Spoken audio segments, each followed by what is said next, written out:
Thank you very much, all of you, for joining the acute flaccid myelitis working group. This is the first meeting of the year.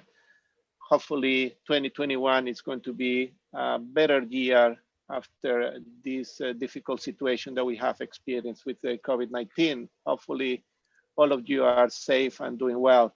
The main goal of the meeting today is a virtual forum on the diagnosis of acute flaccid myelitis. We have a good opportunity to discuss in the past several months about how to achieve a better diagnosis of acute flaccid myelitis and how to focus on improving the clinical diagnosis and management. So the main goal of this meeting today is more educational in many ways, just to bring everybody to the criteria that were outlined in the paper published recently in Lancet.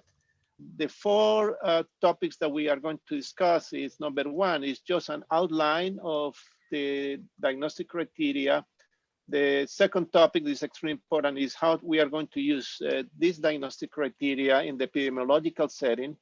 What is the importance of acute flaccid myelitis criteria in research, both clinical research and basic science research? I will open briefly the discussion about consensus on management, although I don't believe that the time will allow us to discuss extensively on these topics. But if we are able to achieve at least an initial discussion about management in the emergency situation and a critical care, that will be fine. But that is a big topic that probably is going to be difficult to be covered just during this period of 1.5 hours.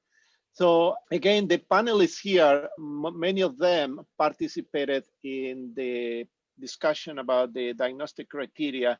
What I like to do is I like to ask Alwyn, who is in the audience, to walk us through the different elements of the diagnostic criteria and what was the purpose of this criteria. Alwyn? Sure, thanks for that, Carlos. So this is the diagnostic criteria that took some time and a lot of expert opinion for us to reach a consensus on. There's a couple of components that we felt were important to include. So you can see that the diagnostic items are lettered. There's H, there's E, there's MRI and CSF. So the H refers to the elements of the clinical history that are important in the diagnosis of AFM. So H1 is an acute onset of limb weakness. Based on published data, we identified that the period from the onset of the illness to the most severe neurological weakness falls within hours to 10 days. So that seems to be a good discriminating factor to some extent on what's AFM versus other causes of paralysis. The second element of the history is the presence of a prodromal illness. So that's prior to the onset of neurological weakness, whether there's fever, whether there's a viral illness like a cough, cold, respiratory symptoms, wheeze, sometimes gastrointestinal symptoms as well. Then we move on to the elements of the examination findings that can support a diagnosis of AFM. The first is weakness, of course, the key part of the presentation of AFM. And we know that this can involve the limbs, it can involve the neck, the face, or the cranial nerves, or the muscles of the trunk. So the presence of weakness in these areas is a requisite for the diagnosis of AFM. Next is the type of weakness. So AFM, we know, is a flaccid disease. So typically in the acute phase, children or affected people have flaccid weakness. So we describe this as decreased muscle tone in at least one weak limb. And then the third element of the examination findings that are useful for the diagnosis of AFM are decreased or absent tendon reflexes in at least one weak limb. And this can help differentiate it from other causes of spinal cord disorders, which often manifest with increased reflexes.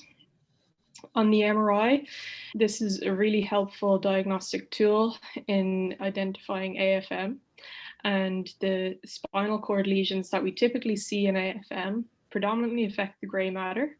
And there tends to not be enhancement of the grey matter itself, but often there can be nerve root enhancement of the nerve roots that are exiting, particularly the dorsal or posterior grey matter. And then in terms of the CSF findings, we tend to see pleocytosis, which is an increased white cell count of more than 5 cells per liter. And this, again, can be helpful in diagnosing AFM. So as we know in clinical medicine, there's a lot of nuances and subtleties in how different individuals can present. So some children may have this full host of findings and be very characteristic of all elements of AFM. And then in other affected people, there may be a little bit more uncertainty in terms of making a diagnosis. So came up with a couple of categories here. So there's a definite, probable, possible, or uncertain. And this can really help us in terms of firstly tracking the disease in different countries over different time periods, and secondly in terms of the clinical research. So for example, if someone's completing a research study on prognosis in AFM, on viral aspects of the disease, it can help that we can define cases based on the certainty of the diagnosis. So essentially the way the diagnostic criteria here are designed is that to have a definite diagnosis of AFM, you really have to have all of these elements of the diagnostic criteria, except for the presence of the prodromal fever or illness. Well, this is a helpful pointer. We do know that there's certain children, and particularly young children, where there may not be a clearly apparent prodromal illness. So we did not want to exclude those patients from having a certain diagnosis of AFM. Then the probable category is mainly taking account of the patients in whom there's no CSF pleocytosis, or else they didn't have a CSF study in the early phase of the disease. We know that the pleocytosis seems to be most marked in the first week to 2 weeks of the infection. So we do frequently encounter patients where they present maybe a few weeks later, or maybe another diagnosis is considered initially, and they're only attending a few months down the line when it becomes apparent that the initial diagnosis was incorrect. And they may not have had a CSF for that reason. So again, this probable diagnostic category takes account of those patients. Next is the possible category. This is taking account of really the patients that they don't have all of the clear-cut elements of the clinical presentation. So they have to have some elements, so they have to have some kind of weakness. It doesn't need to be in the limbs. So it could just be a cranial nerve presentation, for example, patients with weakness of swallow or speech, or their neck weakness, for example. We do see some of these cases with a more sort of limited presentation. It's a little bit more difficult to make the diagnosis in these cases, which is why we've categorized them as possible. Otherwise, that diagnostic category is quite similar to the probable category. And finally, we have the uncertain diagnostic category. This is really a category that takes account of a patient who has a clear clinical syndrome consistent with AFM. So all the elements of the history and examination that we would expect in AFM are present, but they may not have had the appropriate investigations at the appropriate time. It's maybe because the region has limited resources and does not have availability of MRI and CSF testing acutely, or it may be for another reason, like a misdiagnosis initially. For example, with Guillain-Barré syndrome, and perhaps an MRI and CSF study were not done at the onset of the disease. So these kind of categories we think should be helpful for clinical researchers, and particularly in terms of defining the certainty of the diagnosis. And then finally, as we can see at the bottom of the diagnostic criteria, we have outlined a number of factors that may point you away from AFM, or may point the doctors away from AFM and towards another type of diagnosis. So the first would be encephalopathy. So if a patient is obtunded, comatose, or very confused, this would be unusual for AFM. Secondly would be the presence of sensory deficits on the examination. So if there's loss of proprioception, for example, vibration sensation, or clear sensory level, this would be not a characteristic of AFM.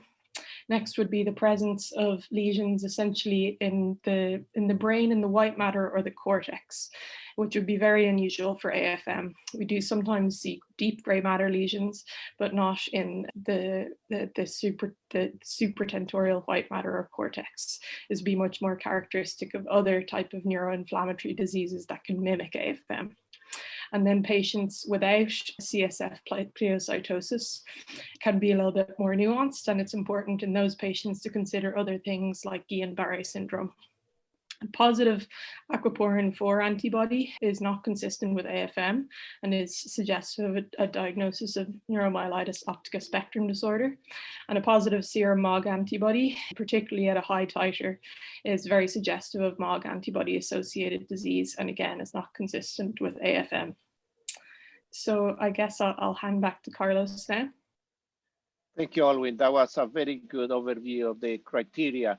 Now, when we use diagnostic criteria, is because we need to be very certain that we establish the good diagnosis for management. And one of the difficult parts in the evaluation of patients with acute weakness is that there are different set of disorders that we encounter that may mimic acute flaccid myelitis, and we need to be really very certain that we establish the right diagnosis.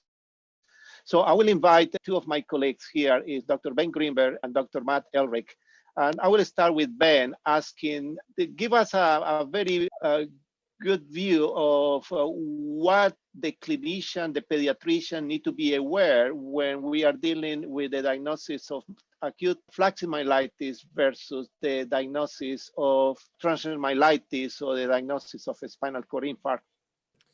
Well, so clinically, as I think has been alluded to, there can be significant overlap. And I think the major red flag clinically that we look for to put children into a category of acute flaccid myelitis is flaccid weakness of one or more limbs. So that not only is the limb not mobile, but it's loose and that there are reduced reflexes. But it is important to recognize that some children with acute flaccid myelitis can have a mixed picture where, for example, the arms may be flaccid, but they may actually have upper motor neuron signs of weakness in the legs where the tone is actually increased, which is the classic finding for the historically described transverse myelitis. So at a minimum, there needs to be one or more limb with flaccid weakness.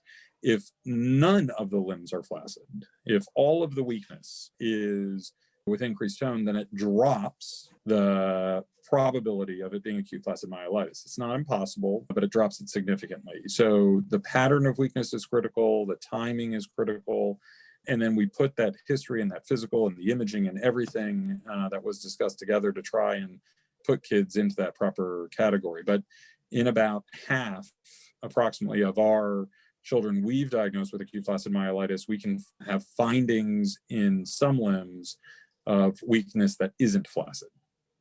Thank you, Ben. That is a very good overview. Matt, one of the major concerns that we deal in the emergency department with acute paralysis in children is Guillain-Barré. What are your recommendations as a pediatric neurologist when you are dealing with these situations in the emergency department? And what are the clues that you are going to advise the clinicians and healthcare providers about the differentiation between Guillain-Barré and acute flaccid myelitis?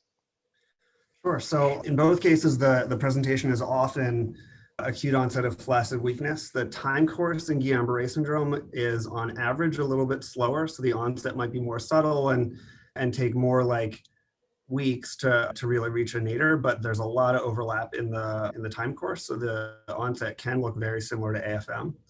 In evaluating these kids in the emergency room, some of the other findings that might come up early would be a sensory deficit, which is very prominent in most forms of Guillain-Barré syndrome and would point you away from AFM. But in a lot of cases, there's a lot of overlap clinically before we do further investigation. Traditionally, before AFM became as common as it is, the diagnosis for Guillain-Barré syndrome would be to do simply a lumbar puncture and then make a diagnosis on that basis alone, in which case the spinal fluid shows elevated protein with typically normal cell counts. So almost the inverse of what we see in AFM, where the cell counts are very high and the protein is normal or modestly elevated. The way that we typically approach this differential now is to go straight from our clinical exam to MRI followed by LP, where we can put the two pieces of information together and differentiate AFM versus GBS. The spinal cord MRI in Guillain-Barré syndrome will show the cord itself will be normal in contrast with AFM, where you see the gray matter predominant T2 hyperintensity. In both cases, nerve root enhancement can be seen. In GBS, it's more commonly all roots compared to ventral roots in AFM. Typically, the combination of those two studies done in the acute phase can place you in one category or the other. Thank you, Matt. Matt, since you work in the EMG suites all the time, there is always anxiety about doing EMGs and nerve conduction studies when you are looking for a possibility of Guillain-Barré or even acute flaccid myelitis. So what is your advice that you are giving to the emergency department clinicians or the clinicians seeing patients with concerns about either Guillain-Barré or acute flaccid myelitis? Yeah, in both cases, the typical findings on EMG take a period of time to evolve, even though the patient obviously is clinically weak right away. In the early stage, really all you can see in either case is that the patient fails to activate the muscles, but the nerve conductions can remain normal, so you don't have a good explanation for why that is. As the disease evolves, you can see the classic findings that would point you towards one diagnosis or the other. In AFM, you see loss of the motor nerve conductions and signs of denervation on the needle EMG, which points you towards a motor neuronopathy. One of the variants of Guillain-Barré syndrome called AMAN can sometimes look similar, but Guillain-Barré will most often show you both a motor and sensory problem and often signs of demyelination, which are absent in AFM. We typically recommend waiting at least a week to do the EMG so that you can see some typical findings, and often it takes 2 or 3 for really clear characteristic findings to emerge in either case. So the EMG is not recommended as a part of the acute workup for AFM, but if there's diagnostic uncertainty that remains after the typical evaluation, doing that study a week or more after onset of weakness can be helpful. Thank you, Matt. So I will ask Kevin, and later I will ask Catherine, Aten, and Grace their opinion about their experiences in the clinical setting. But first with Kevin, so obviously in the emergency department it's critical when we are evaluating patients, and then the next question is, okay, what we are going to do, what type of samples we are going to use. So when we are dealing with different situations like AFM or Guillain-Barré, what would be your recommendation from infections point of view? As an infectious specialist, what would you recommend the clinician in the emergency department? So I think the keys are, as soon as you suspect AFM, even if it's not confirmed, the prompt collection of specimens is really key, because what we know as far as detecting pathogen is that it's likely fleeting. So it likely happens early. As we just heard from Olwen, there's a significant natural delay in presentation from the prodromal illness to the neurologic onset. So we're already behind the clock typically, even if a patient is diagnosed right away. So as soon as AFM is suspected, we'd recommend broad specimen collection, looking at all of the sites that the viruses that have been associated with it could be shed. So that includes the nasopharynx, so that's the brain tickler, the deep nasal sample, oropharyngeal, so that's a throat swab, a blood sample, a CSF sample as we talked about, and then either a stool sample if you can collect it, although clinically many of these patients present with constipation, so we often recommend getting a rectal swab if you're waiting for a stool, and that can be collected more promptly. And as far as clinical testing that can be done on site, obviously you run what you can at your institution, but the public health side can also assist in talking to your state health department, reporting the case and getting those samples to the CDC where specialized testing can occur. Really helps us to better understand the condition at a larger level. Thank you, Kevin. And Catherine and Grace, in your experience, you are basically working in the 2 different corners of the United States. So tell us your experience about evaluating these patients in the acute setting and the difficulties that clinicians may encounter evaluating these patients. I can go first. Up in the upper left corner, I think our biggest reminder for clinicians seeing these patients is just to keep it on the differential, because it certainly isn't going to be the first thing that folks will think of when they think of weakness, but also to keep in mind that the initial MRI may actually not be as helpful as one, say, obtained 24 hours later if symptoms are persistent. We do occasionally get patients who show up within hours of symptom onset, which is wonderful, but those early results can sometimes be misleading. We haven't found that we're capable of getting an LP quite as quickly as an MRI. So I think we've had a higher yield in identifying inflammation on the lumbar puncture than we have on the MRI, which is often done very quickly, especially since ischemia is often on that early differential. Thank you, Catherine. Grace? Sure if Grace is mute. Hello, everyone. Sorry about that. I think I was on mute. Yes, evaluating these patients can be kind of tricky sometimes, especially in the initial phase, but we definitely try to get all the evaluations done, including MRI, spinal fluid, and all of those things. So how is the interaction with the emergency department? I mean, you as a clinician, pediatric neurologist, interaction with the emergency department, is that something that is hindering sometimes the quick assessment of these patients? We've done a lot of education between our departments, including the ER staff, to remind them, especially on years in which we predict we will see clusters. I think that's been very helpful, and we are certainly getting actually a lot of consults for patients who don't have AFM because they're keeping it on the differential for patients in whom it's appropriate, even if it doesn't end up being the ultimate diagnosis. One issue we have had is we serve a wide rural setting, and especially if a patient arrives in an ER more set up for adult patients, it just isn't something that's often on their differential. And doing a pediatric neurologic exam on a toddler with strong feelings can sometimes be challenging for providers that are more used to adult patients. So I know there's been a lot more outreach, and I'm interested to see how that changes as more and more people recognize this as something they have to consider and something that they have to transfer care often for to get a more rapid specialized evaluation. That's very helpful. And I think that probably one of the main messages is to establish very good connectivity with our colleagues in the pediatric emergency departments, because that is critical for expeditious assessment of all patients suspected to have acute flaccid myelitis or any type of acute neurological disorder. So I'd like to open now a very interesting discussion that actually has been in the mind of everybody in the past few years with acute flaccid myelitis. The CDC has been helping us with surveillance of enteroviral circulation, and the criteria that was established initially for acute flaccid myelitis actually was driven by the work the CDC.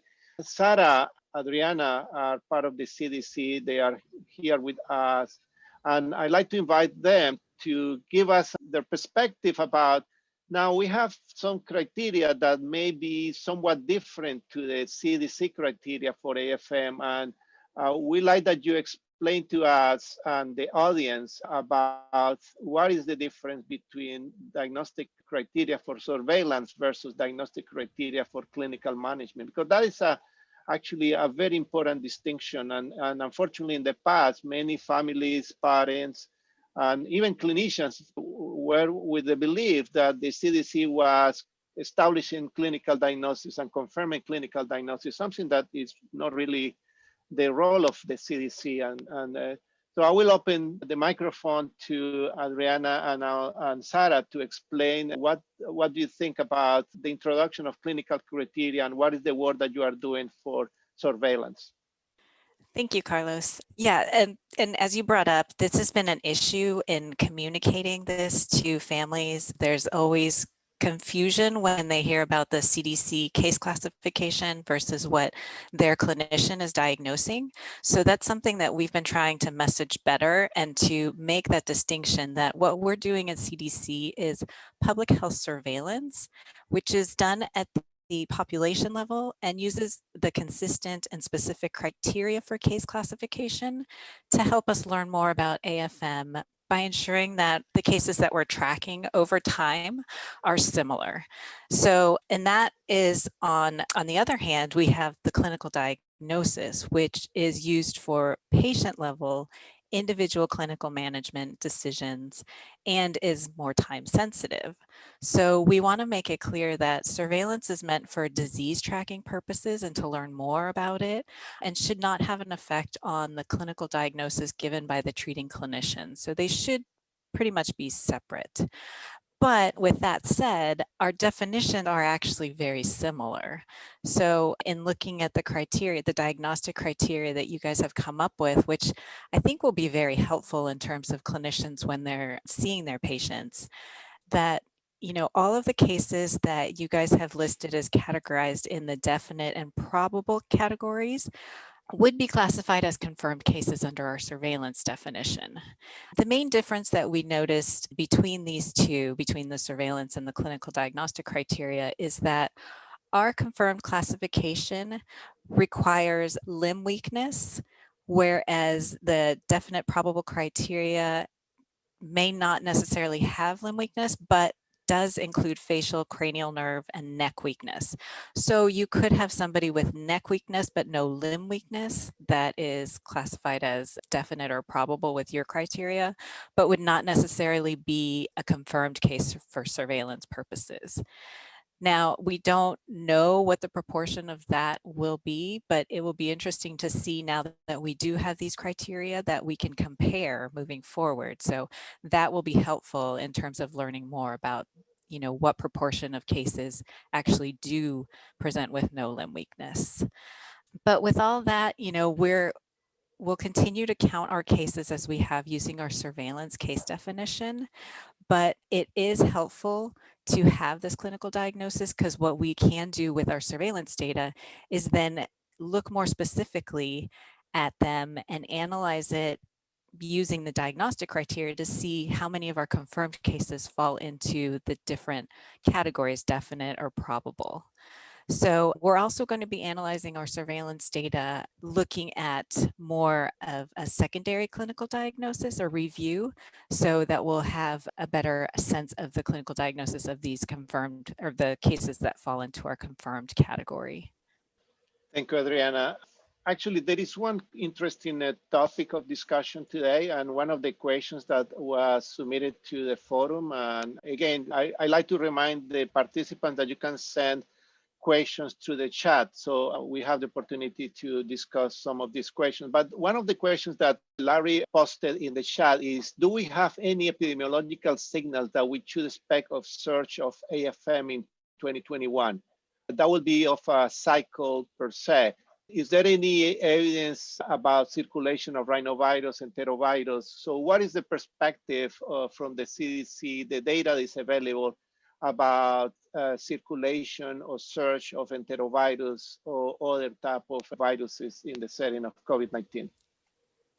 Sure. Unfortunately, we do not have national surveillance for enteroviruses, but CDC does conduct surveillance for enteroviruses in 7 active prospective population-based network sites.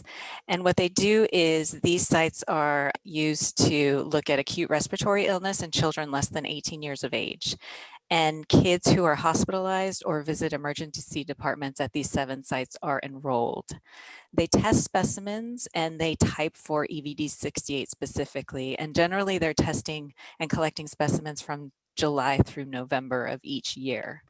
So looking at these data for 2020, we have preliminary data right now, but from the period of July through November, we have sites did report some EVD68 detections, but it was about 28 detections among children. And most of the sites had some detections. The highest number of detections occurred in October, whereas in 2018, our last peak year, more of the detections occurred in September. And in comparing what we've seen this year to what we've seen in previous years, from July through November in 2019, there were only 9 detections of EVD68 compared to 2018 during that same period when there were 381 detections. So there was some circulation of EVD68 in 2020, but nothing compared to what we saw in 2018, a little more than what we've seen in our non-peak years of 2019 and also 2017. One thing that was done this year or in 2020 was to expand the testing through December to see if there was continued circulation of enteroviruses. The testing is not complete, but as of right now, there haven't been any detections. So it does seem like there were detections throughout these 7 sites. There was one site that had more detections than the others. So it's interesting to think that it's possible that some of the non-pharmaceutical interventions that could have played a role in, the detections that we did see. Thank you, Adriana. I don't know if Sarah has anything else to add to the discussion of surveillance. No, thank you. Adriana was our designated spokesperson today, so I think she covered it very well. Thank you, Sarah, and thank you for all your help with COVID-19. I know that you are quite busy there. This actually opened the opportunity to discuss another interesting topic, is the topic of, okay, we have some diagnostic criteria for acute flaccid myelitis. How is that going to impact the clinical research? We have been working very actively in the past several months with our colleagues, David Kimberlin at the UAB and NIH. And the natural history study of AFM was launched last year. So David, what is your view, how we are able to basically use all of these criteria, emphasizing the correct diagnosis, and actually make sure that the studies that were launched for understanding the natural history of AFM are accomplished? Thank you, Carlos, and to the larger group as well for the tremendous work y'all have put in. I think that the kind of structure that y'all have put around the diagnostic criteria will only enhance the work coming out of this very large natural history study that so many of us are participating in. And the reason I say that is that it is, as many of you know, this study has been designed from the beginning to sweep up as many potential AFM cases as possible. And then as data are gathered on each individual subject enrolled, there is an adjudication, a handful of months down the road to determine whether or not, yes, in fact, that subject really had AFM, proven, probable, possible, or whether something else had been ruled in or it just flat out turned out not to be AFM. And so all of those efforts that will be undertaken by the adjudication committee really are not specified in the protocol or in the manual of procedures. And therefore, having these kinds of structured criteria, I think, will make that process a more structured process. And that can only benefit that particular, number one, the study that we're working on, but really I would suggest it would benefit, all research in AFM going forward. Will there need to be adjustments to the criteria? Perhaps, but it's better to use the same sort of diagnostic approach and then modify as needed, and then use that newly modified diagnostic approach in a structured, systematic way, rather than just kind of everybody kind of using their own interpretation or their own judgment on it. So I view this as an incredibly positive step. Thank you, David. And just for information for the public, so far, how many sites are active now for the NIH study? Jill, do you have the total number? I know that all but one site are active, and I think that puts us at about 30 or 35 total sites. Actually, David, all of our U.S. sites and our Peru sites are active. The only sites that are not active are UK. Got it. Great. And Jill and David, one thing that is important for the group and for the families and audiences is frequently when we encounter patients in the ER, and actually we had that situation recently here in our institution. So there is a lot of anxiety about the clinical diagnosis, future management, etc. And sometimes families and parents are very hesitant to agree on committing to a research effort, particularly clinical research effort. What is the message that you can give to families and parents about what is the meaning of clinical research in the setting of an acute illness like acute flaccid myelitis? What is your your advice, and what is your main message for those families? Yeah, I think it's a great question, and really, thinking about it from my own children, and I understand sort of the protective aspects that's just intrinsic with being a parent. I think there's really two messages to provide. Number one, well, three, I guess. One is to acknowledge how scary it is for the parents at that particular moment in time. Also, we know a lot about AFM, but we also have a whole lot left to learn. And for instance, this particular study, this international study that we're all involved with, that's the best way to help your child, because by contributing to that, you're tapping into the expertise of all these phenomenal speakers and the broader network that's part of this. So not only are you being taken care of at site A or with hospital X, but you also are tapped into that much larger group, and that can only benefit that particular child. And then, of course, there's the more societal viewpoint as well, which is probably not going to be the primary focus of a parent at that particular moment in time. But by contributing to this study, but that altruistic approach may be attractive to some people. And it's a factual statement that by contributing to this group effort to understand AFM better, you're going to make it easier for future parents who are in that emergency department or another emergency department around the world and facing the same kind of scary conversation. You're going to make it easier for that parent because we'll know so much more because of what you and your child are contributing to. So, acknowledge where they're coming from. I think that's just being a good doctor and a good human being. Recognize that, there can be direct benefit simply for that particular child by being involved, not from a therapeutic standpoint, but from a knowledge standpoint of trying to help that child, and the networking that sort of is behind the scenes. And then number three, that's how we make science and medicine better over the long run. Thank you so much, David. It's a very, very excellent explanation for families. We really appreciate your involvement. One thing that actually is important about diagnostic criteria, and actually in the audience, there are people from other countries. I just got an email from one colleague who is attending the symposium from Turkey, but I have our colleague Jelti Helferik. I apologize if I didn't pronounce your last name correctly, but Jelti has been actually a great collaborator in Europe, and he's based in Netherlands. So Jelti, give us your view about what is going on with the evaluation of AFM in European countries, the diagnostic criteria that you use, and give us an idea how these criteria may help to basically standardize the approach to all the patients around the world. Thank you, Carlos, and also thank you for having me here. I think up till now in Europe, the surveillance of AFM has been centered about enterovirus D68 and not so much about the clinical syndrome of acute flaccid myelitis. And I think the new criteria may very much help in spreading the recognition or improving the recognition of AFM in Europe. And I think it's important to spread these criteria amongst colleagues in Europe, and Ming Lim in UK has been involved in this criteria as well.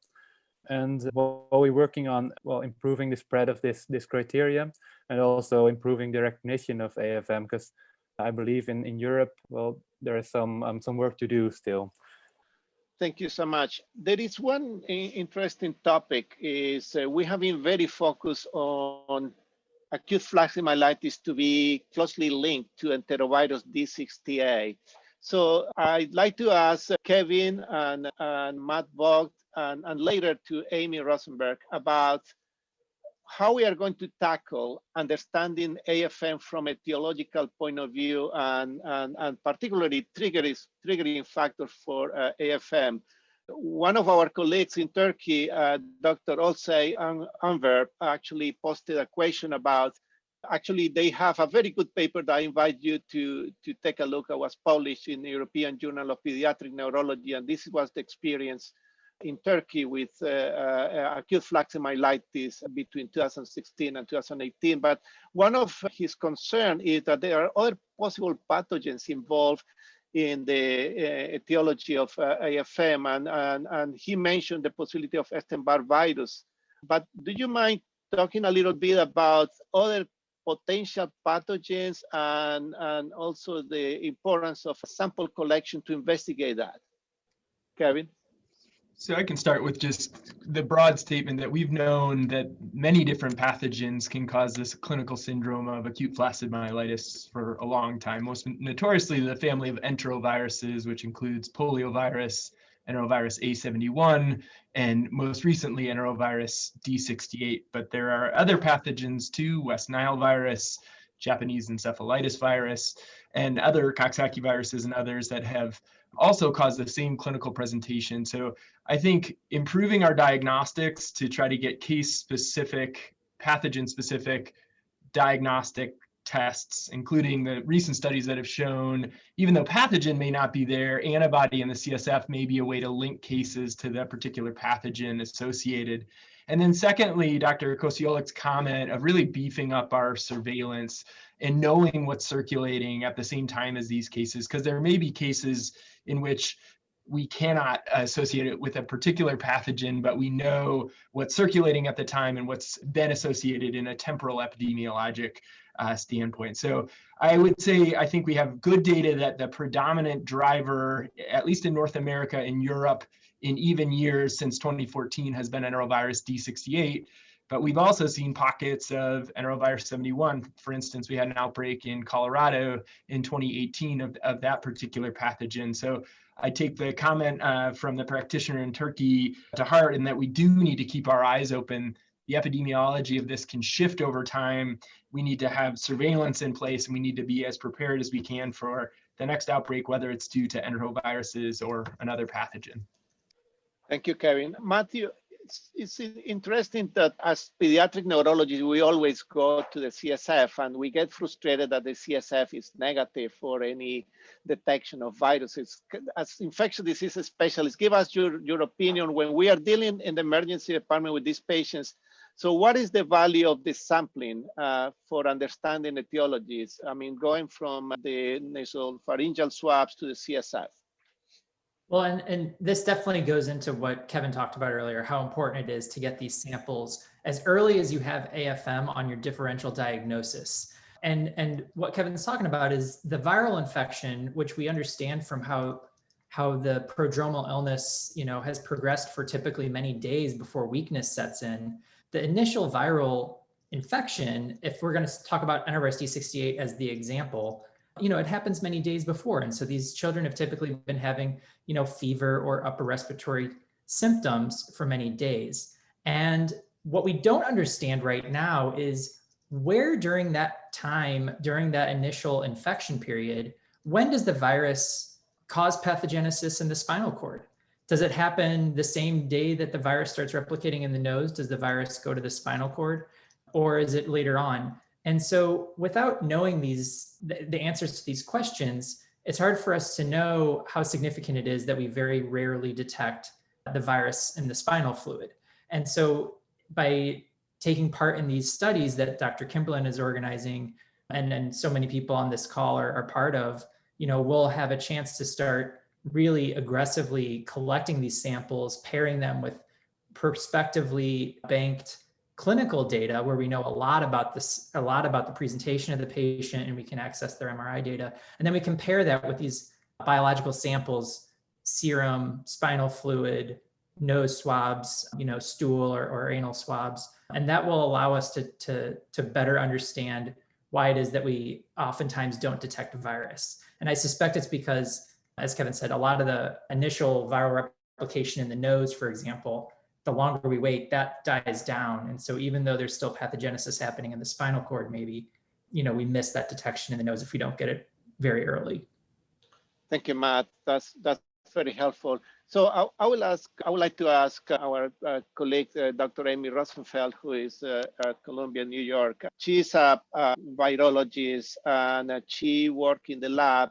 And frequently, as clinicians, we forget very much what you do in the lab. That is actually the most critical part of research to understand pathogenesis.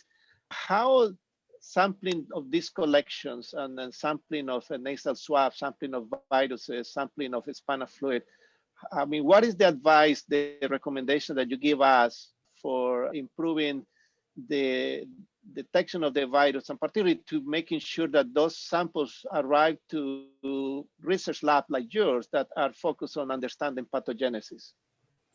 So thank you. So I kind of almost slightly disagree with some of the stuff that Matt suggested.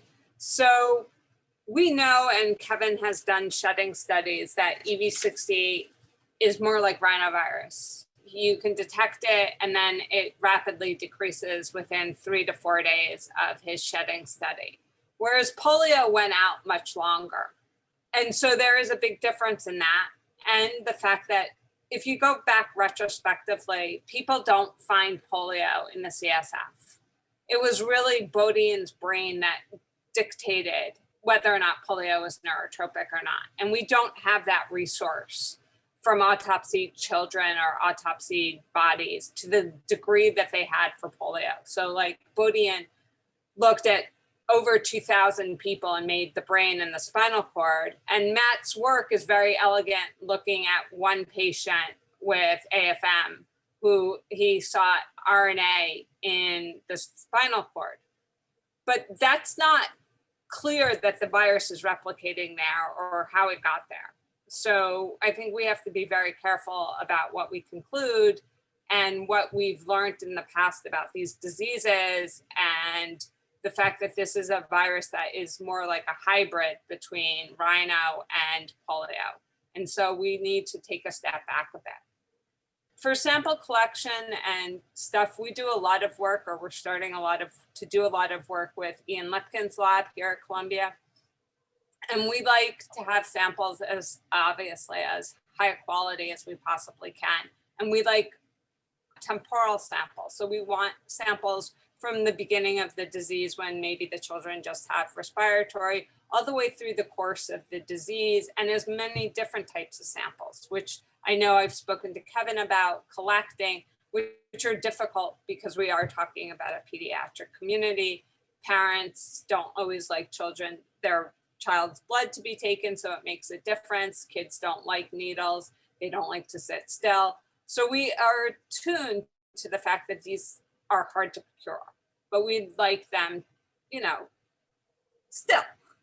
And we like them, pretty much, we like them to be easily transportable and transported as early as possible. But we understand that that's not necessarily the way to go. And with a lot of things that we can do today in the lab, we can recover a lot of genomic material and piece back the virus, which is not ideal, but we can also recover virus using a lot of different techniques that have been opened up recently.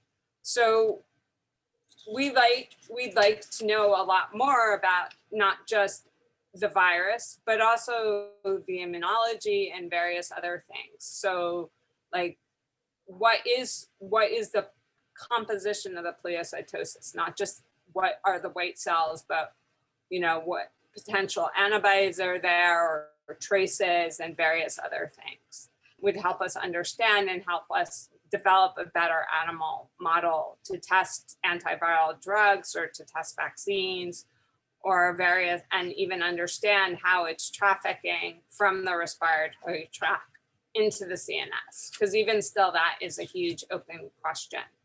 So whether or not from like Ken Tyler's work, it's retrograde trafficking from the neuron, or if it's more similar to polio and measles, which is another respiratory disease that enters the CNS and has a viremic stage that we're just missing, because by the time the child presents with the AFM, the virus has probably already gone.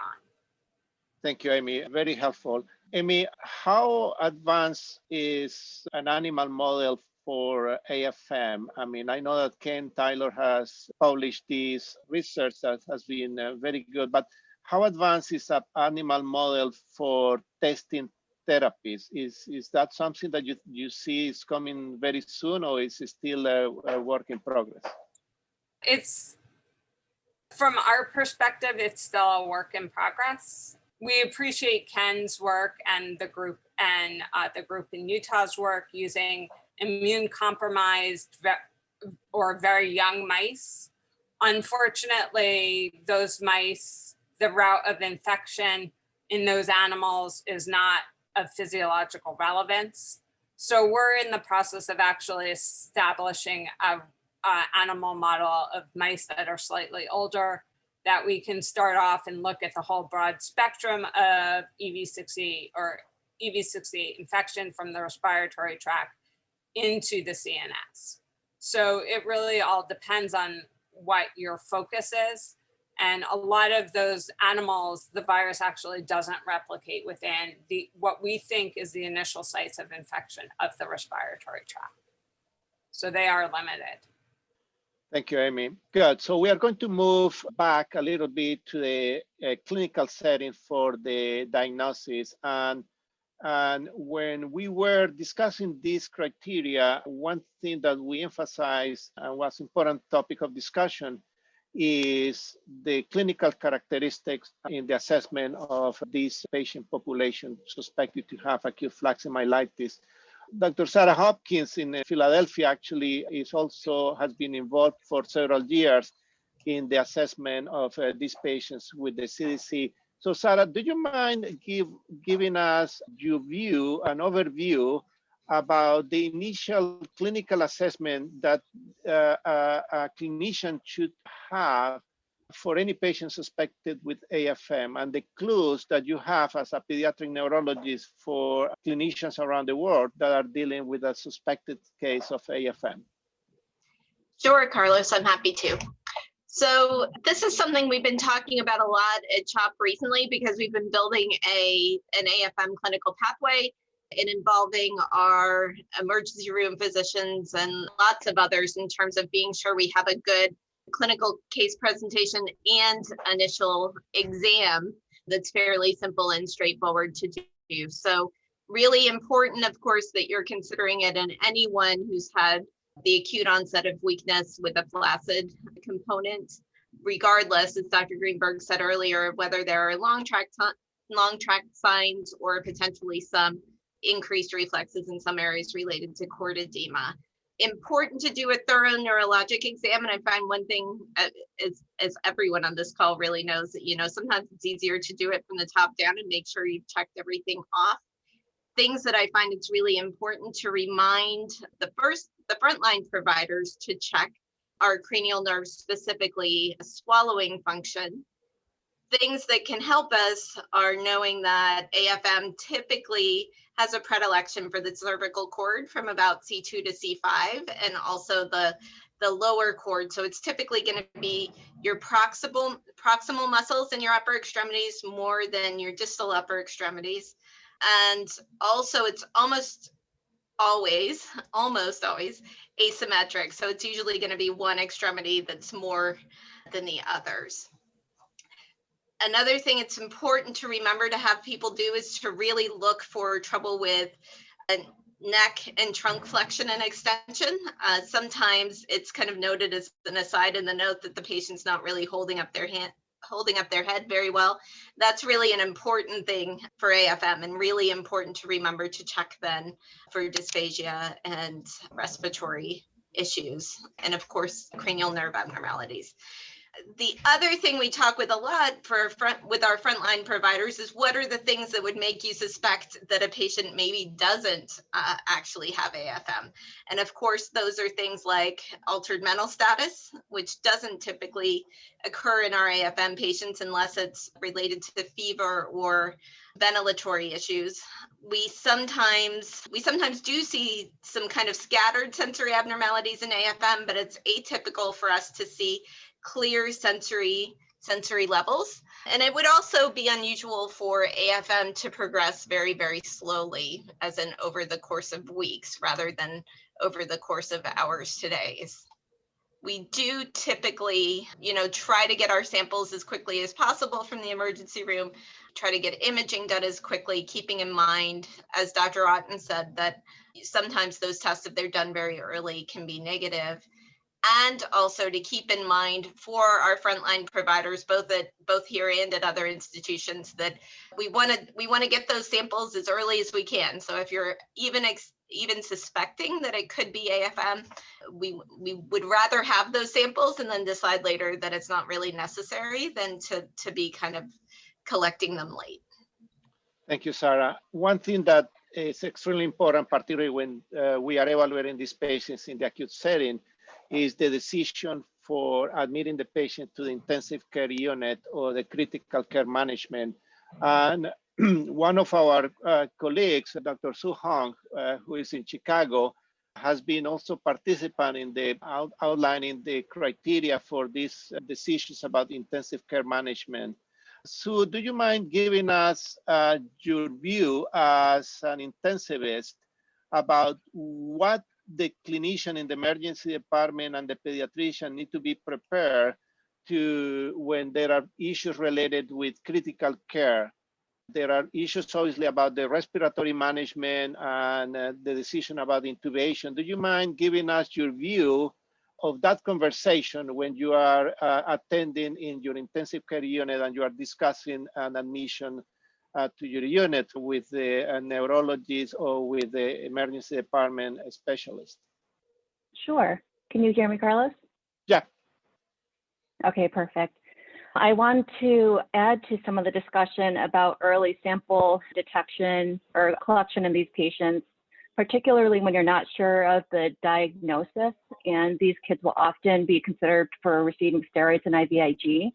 And I think that obtaining samples prior to immunomodulatory therapy is pretty important, especially as we're learning more and more about AFM and in terms of being able to rule out NMO and MOG-related diseases. And these kids will often need sedation for LPs and for MRIs because they're young, they don't quite understand what's going on, and they're fearful of going into the scanner, and they're fearful of needles. And kids who are having neck weakness, proximal upper extremity weakness, bulbar weakness, dysphagia, drooling, issues like that, they are at high risk for respiratory failure.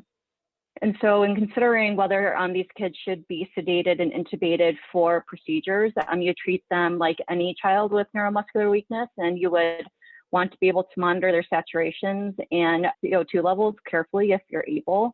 Any kid who's going to be going into the scanner who you've chosen not to intubate but requires sedation, that those should absolutely be carefully monitored because the progression to respiratory failure can occur rapidly and can occur while the child is in the scanner.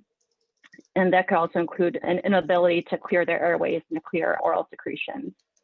Now, when the child presents like this and does not yet have respiratory weakness, I would advocate that anyone with risk factors, as I mentioned before, be admitted to an ICU for close neurologic monitoring, at least for the first 24 to 48 hours. If the child does not have those risk factors, I would advocate just for admission to an inpatient service so they can be watched closely while they're undergoing the diagnostic and therapeutic management. In the ICU, like any other kid with hypercarbic respiratory failure, you're going to be looking for their respiratory muscle strength, their ability to manage their oral secretions. And if you have a way to monitor CO2 levels, that can be helpful. And not providing supplemental oxygen without monitoring their CO2, I think, is another thing to consider. If a kid does require intubation during the nadir of their weakness or as they're progressing in their weakness, once they're intubated, paying careful attention to aggressive airway clearance, suctioning, using NEBs or other augmentative therapies to keep secretions out of the airway is important for them to avoid atelectasis and other secretion retention. And then when it comes time to think about extubation, sometimes these kids are not extubatable. And if it's going to require a prolonged intubation, our group, the working group, tends to think that a tracheostomy should be considered sooner rather than later in order to facilitate early rehabilitation interventions. The other things I want to mention is that autonomic instability can be a factor in AFM. And so that could be manifest as bowel and bladder dysfunction. So paying close attention to voiding and potentially considering testing for post-void residuals, putting them on an aggressive bowel regimen to produce stools. And then also looking at their hemodynamics, their blood pressures and their heart rates. They can have pretty profound tachycardia. I might say it's the most common thing. Some kids can have bradycardia. and also swings in their blood pressures. And so having close monitoring of their hemodynamics, I think, is another factor that may warrant admission to the ICU. So I have managed some of these kids with BiPAP, and I have to say it's a bit challenging, and it also limits their ability to participate in rehabilitation. But that child that I did manage with BiPAP was able to successfully come off. I'd say that it may have, in the big picture, not been as ideal, again, because of his inability to get rehab related to his unsecured airway. Thank you, Sue. That's very helpful and a very comprehensive approach. Just a quick question about sedation, and that always come in the emergency department when we are going to be doing MRI, when we are going to do spinal taps. Do you mind giving us your view about the use of sedation in that setting or even in the ICU? It's ideal if you can choose a medication that does not suppress the respiratory drive. And within the paper, the example of dexmedetomidine is mentioned because of this benefit. There's no, study looking at whether these children tolerate Versed or benzos or narcotics or ketamine, propofol, for example, better than other medications. So just looking at the physiologic effects that you expect from a drug, I think Prestex is a good one. Now, the caveat to that is that it can precipitate bradycardia. And so if a child is having profound bradycardic events or a lot of hemodynamic instability, this may not be an ideal medication. Ketamine is also a drug that you can consider, but again, considering the side effects of tachycardia, hypertension, and sialorrhea and bronchospasm in a child who may have respiratory failure, you have to again balance the risk-benefit of each individual child when considering sedating medications. Thank you, Sue. And I have a question for Sarah again, and is pain management. And I'd like to ask other panelists to intervene here with the questions if they have comments. But about pain, pain is an interesting manifestation in AFM, and pain is really a very stressful situation for not only for the patient, but for the family and people that are taking care of the patient. So Sarah, give us your view about the pain management in the acute setting. So in our patients with AFM, we do often have a lot of pain, presumably, at least to some extent, from the nerve root involvement. The medicine that we use most commonly on our inpatient service is actually probably gabapentin. We find that we're able to increase the doses pretty quickly with minimizing medication side effects, and also sometimes giving a higher dose in the evening helps us get maybe a better quality sleep as well, which seems to help. I think the other thing that's really important also in these patients, because they often do have the low neck and trunk tone, is being aware of pain associated with GI issues and constipation, as well as bladder issues, and really managing those aggressively to minimize that. But I would say in terms of medications for pain management, gabapentin is probably the one that we use most frequently. Thank you, Sarah. Any other comment from the panelists about pain management? If there is no comment about that, I'd like to ask Kevin. Kevin explored the potential use of some of the medications, antiviral medications and other medications in the treatment, at least during the past outbreaks. Kevin, would you like to give us the view of what you found with treatments, and if there is anything that we should do in the next few months if we encounter patients? And I will ask Matt also to give us an update about his approach published recently about the use of antibodies. Kevin? So first of all, I would say that there has been no standardized prospective studies of interventions as far as therapies for AFM. So the analyses we've done have been observational, meaning trying to learn from what was given clinically, which is not an ideal way to have objective data on what is truly effective versus what isn't. Our particular studies focused on the use of an off-label use of a medicine, fluoxetine, an antidepressant that has in vitro activity against enterovirus D68. And it was given to a number of children in 2016 for clinical care. And when we looked at the data observationally, there was not an impact in outcomes as far as we could tell, even when we tried to control for severity of disease. I would say that the most common treatments given to these patients are immunomodulatory treatments, meaning trying to calm down the immune response, inflammatory response that's going on in the spinal cord. I think IVIG or intravenous immune globulin is probably the most commonly administered medication when you look at the observational data. It has potential mechanisms of action via both immunomodulation and neutralizing antibody titers against some of the associated viruses.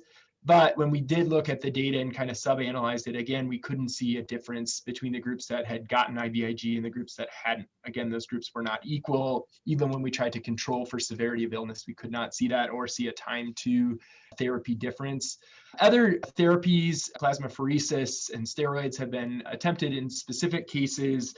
There are folks looking at the data for these therapies for particular indications. Ben Greenberg, if he's still on, might be able to chat about the use of steroids, particularly when there's either cord edema leading to compression in upper motor neuron signs, or in those cases where there's imaging findings outside of the gray matter and upper motor neuron signs in the lower extremities, as he had talked about earlier. But I would say in general, we don't have a lot of data on these specific therapies, and we hope to do better moving forward. The one thing that we know that needs to be done meticulously was, just as you heard, is the supportive care and the support of the respiratory system, in particular when there's bulbar involvement and respiratory compromise. And those really are the essential strategies. There are therapies being developed. Matt Votes on the call, monoclonal antibodies towards enterovirus D68 are being developed, though not yet at the stage where they could be given to patients. So much more to do in this realm, and I would say our knowledge right now is incomplete. Thank you, Kevin. Matt, give us an update about your antibody work. Sure thing. So, these monoclonal antibodies, much like a lot of the monoclonal antibodies that are now on the market for COVID, are, at least in animal models, theoretically effective, but, only in a sort of very narrow time window where they're being given. And so if these do make it to market, I'll just precede this by saying they'll need to be given as early as possible, when AFM is a thought. The antibodies currently that came out of the lab I was part of when we isolated them, they're working their way towards phase 1 trials, but they have a few steps to go yet. And those steps are doing things like making sure these antibodies don't bind to human tissues when we just look at them in a lab, like using autopsy tissues before we put them in a human. And then also making sure that they're not toxic to rats when given in large amounts. These are very standard sorts of studies that must be done before we move into these phase 1. So, if everything goes very well, we are hopeful that within 2021, that, there's the possibility of getting at least phase 1 safety trials underway and even completed. And the advantage of doing that is then I think we could, even though, as Kevin alluded to, it's very, very difficult to structure studies where we can test drugs or any sort of treatment really for efficacy in these still relatively rare diseases. When we think about numbers, we're talking about hundreds of kids over the last, and at least in the United States, hundreds of kids, over the last 6-7 years, as opposed to something like COVID, where, you're having, hundreds of thousands and millions of infections, even within an individual country. So that will be the biggest challenge. Other good news, though, is it's not just us. So I did a quick search on the NIH Reporter, because I know there's been some small business awards given to some biotech companies. And so I can say, I know of at least 4 companies, whether with our antibodies or with other antibodies they're trying to develop. There are at least 4 different companies out there that are working towards a similar goal of trying to have anti-enterovirus-based therapeutics that may, with the goal that they might actually be able to help in children with acute flaccid myelitis. Thank you, Matt. I hope that we will have those tools, therapeutic tools, very soon. In the last few minutes, we are going to open the door to a discussion that we are not going to finish, because that will be the topic of discussion for next meeting, is rehabilitation. So we have obviously a major concern that many of these patients are going to be left with significant neurological problems, disability. So I'd like to ask 2 of our panelists, participants here, Joyce and Christina, to give us a view about early rehabilitation. And I will start with Joyce.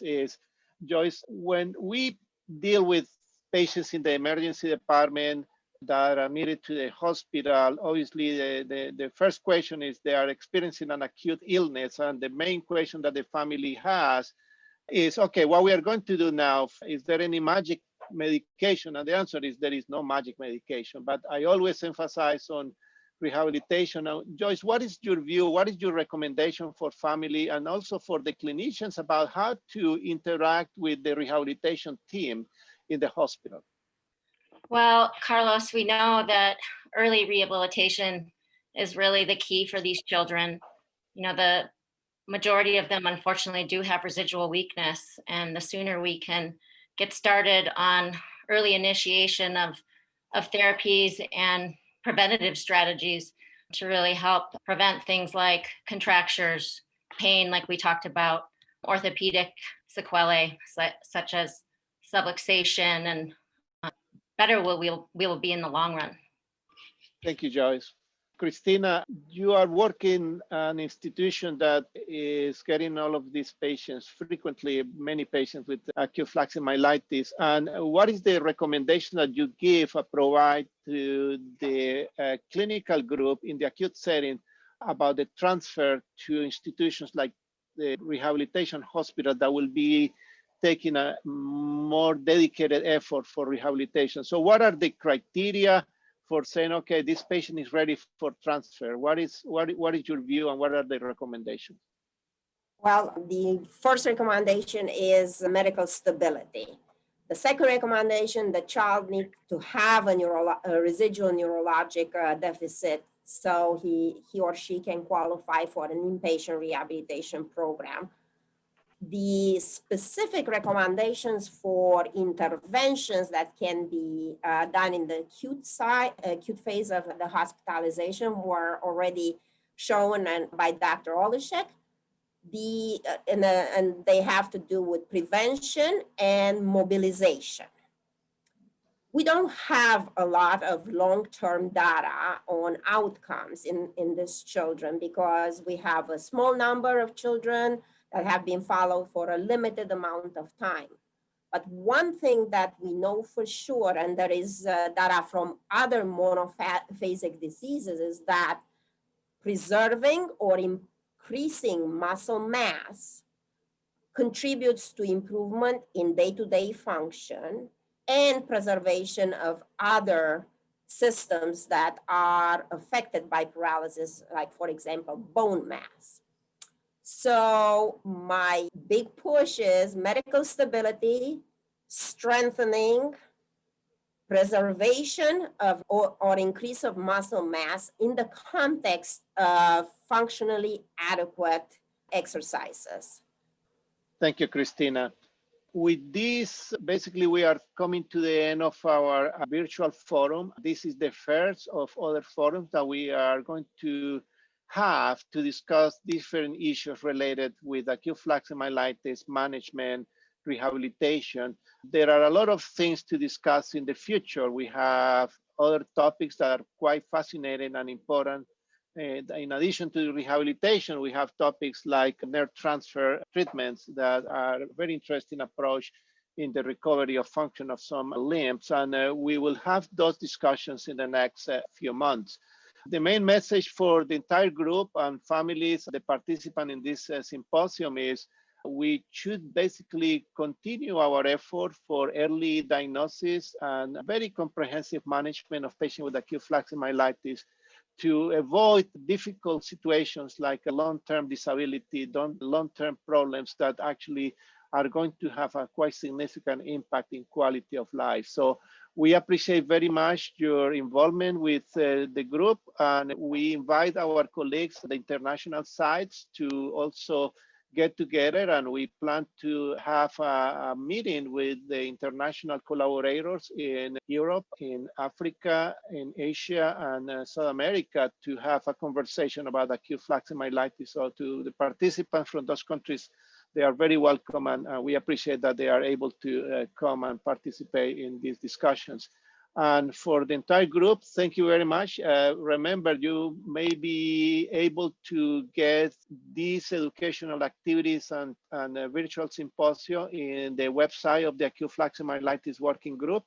and that's already active, and that's a very good sort of information. So again, thank you all of you, and thank you to the panelists, and thank you to all participants, and particularly thank you to the SRNA, Gigi, Rebecca, and all members of SRNA that have been very collaborative and allow us to use many of the resources that they have and organize this meeting.